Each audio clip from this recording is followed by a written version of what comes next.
Atigi 5 ta videoda 1 yil o'rgatiladigan 8-sinf algebra darsligini o'rganib olasiz. Bu ikkinchi darsda mana bu sonlardan qaysi biri kattaligini, ayniqsa qiyin tuyuladigan tengsizliklar sistemasini oson yechish usullarini va tenglamada modul qatnashganda qanday yechish kerakligini o'rganib olasiz. Videoni oxirigacha ko'ring. Maktabda tushunishga qiynalgan bo'lsangiz, bu darsda hammasini oson bilib olasiz. Demak, algebra 8-sinf darsligining ikkinchi mavzusi. Bu darsda biz sizlar bilan demak bir nechta mavzularni ko'rib chiqamiz. Shulardan birinchisi sonli tengsizliklarni darajaga ko'tarish.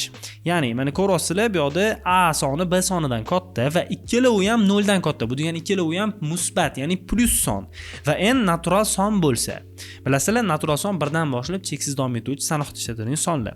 U holda a ni n-chi darajasi katta bo'ladi b ni n-chi darajasiga. Ya'ni nima demoqchi? Masalan, 2 katta 1 dan bo'lsa, 2 ni 3-chi darajasi 1 ni 3-chi darajasidan katta bo'lishi tabiiy holat demoqchi.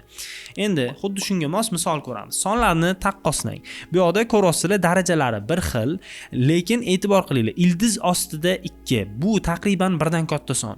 Daraja 1 dan katta son bo'lsa, demak bemalol biza taqqoslashimiz mumkin, ya'ni to'g'ri ma'noda 31 kattami grammardan, demak o'ng taraf katta deb ayta olamiz. Demak, ikkinchi misolimizda darajalari bir xil. Demak, biz buni ildiz ko'rinishida yozib olsak bo'ladi. 6-ildiz ostida 0.88 va ikkinchi sonimiz esa 6-ildiz ostida mana shuni 9 ga ko'paytirib yuborsak davriy kasrga o'tadi. Ya'ni 54 taqsim 99. Mana bu holatda endi bemalol biz buni 6-ildiz ostida 0 qavs ichida 54 deb yoza olamiz. Bu degani esa 54 va hokazo cheksiz davriy kasrga aylanadi. Va ko'rib turibsizlarki, ikkalovining darajasi bir xil 6-ildiz ostida va bu yoqda esa 0.88 kattami, 0.54 kattami? Albatta 0.88 katta. Demak, keyingi kichkina mavzuchamiz bir noma'lumli tengsizliklar. Ya'ni biz tenglamadan farqi bu yoqda oraliqlar orqali javob beriladi. Ya'ni javob aniq 3 yoki 4 emas, 3 dan katta desa, demak 3 dan katta barcha sonlar tengsizlikning yechimi bo'la oladi. Demak, bir noma'lum tengsizliklarda yechimni biz son o'qida tasvirlay olamiz. Masalan, x 2 dan katta desa, biz 2 degan son o'qida belgilab turib, undan katta degani uchun strelkani ko'ryapsizlar, o'ng tomonga qarab yo'nalgan. Ana endi xuddi shu tengsizlikni ishlashni o'rganamiz. Yechimlarni son o'qida tasvirlashimiz kerak ekan. Birinchi yechib olamiz, qovus ochamiz. Demak, 2 kere x 2x minus 2 kere 3 6 plus 4 kichik x minus 2 dan. Xo'p, 2x turibdi. 6 minus 6 ga plus 4 ni qo'shsak minus 2 bo'ladi.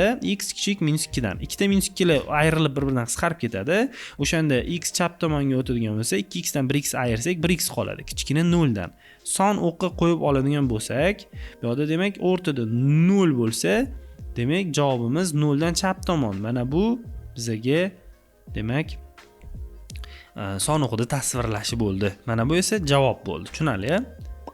Ana endi keyingi misolimizda bir noma'lumli tengsizliklar sistemalari. Xo'p, endi bu yerda ikkita tengsizlik berilyapti. Bir vaqtda o'zida bularni alohida ishlab olamiz. X katta yoki teng 2 bu yoqqa bo'lib o'tsa, -4 ni 2 ga bo'lsak -2 qoladi.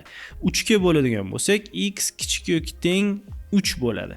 Ko'rib turibsizlarki, javobi 3 dan kichkina va -2 dan katta. Bir vaqtda o'zida ikkita shart beradi. O'shaning uchun ham ikkalovini kesishgan umumiy joyi olindi. Ya'ni 2 dan 3 gacha deb.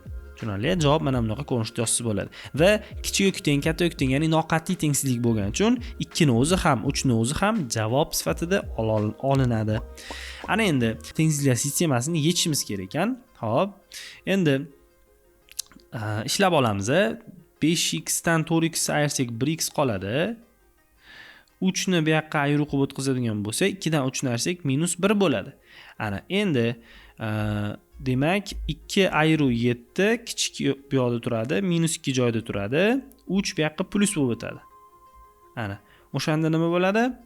Demak, x kichik yoki teng -1 dan qilib o'rnini almashtirib qo'yishga haqqimiz bor. Ishorasi ham parallelni almashadi va bu yoqda 3x dan 2x ayirsak 1x qoladi.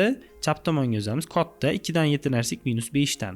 Demak, minus 1 dan kichkina, mana bu yerda demak bizda 0 turibdi deb tasavvur qilsak, yonida minus 1 bo'ladi. 2, 3, 4, 5. Mana bu yerda minus 5. Demak, minus 5 dan katta bu yoqqa qarab yo'naladi va minus 1 dan kichkina bu yoqqa qarab yo'naladi.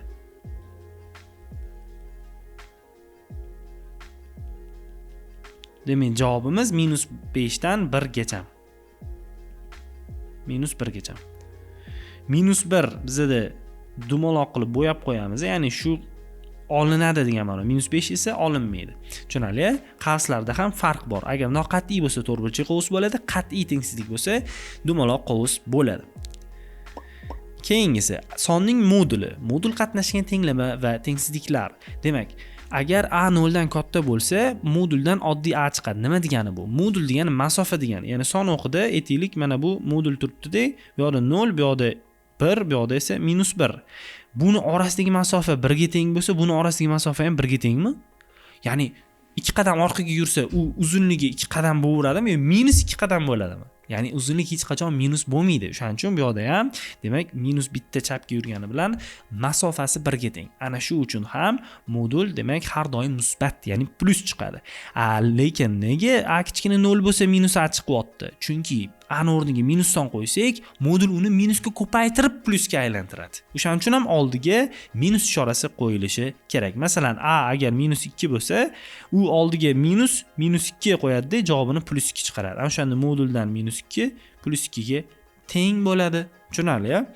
Endi modulli tenglamani yeching dot. Xo'p, ikki xil holat bo'ladi. Chunki uzunligi 4 ga teng bo'lgan ikki xil son bor. Minus 4 va 4. O'shaning uchun ham x minus 4 teng 4 ga, x minus 4 teng minus 4 ga deb ikki xil yechim qilamiz. O'shanda bu yoqqa plus bo'lib o'tganda x teng 0, to'g'rirog'i 8 bo'ladi.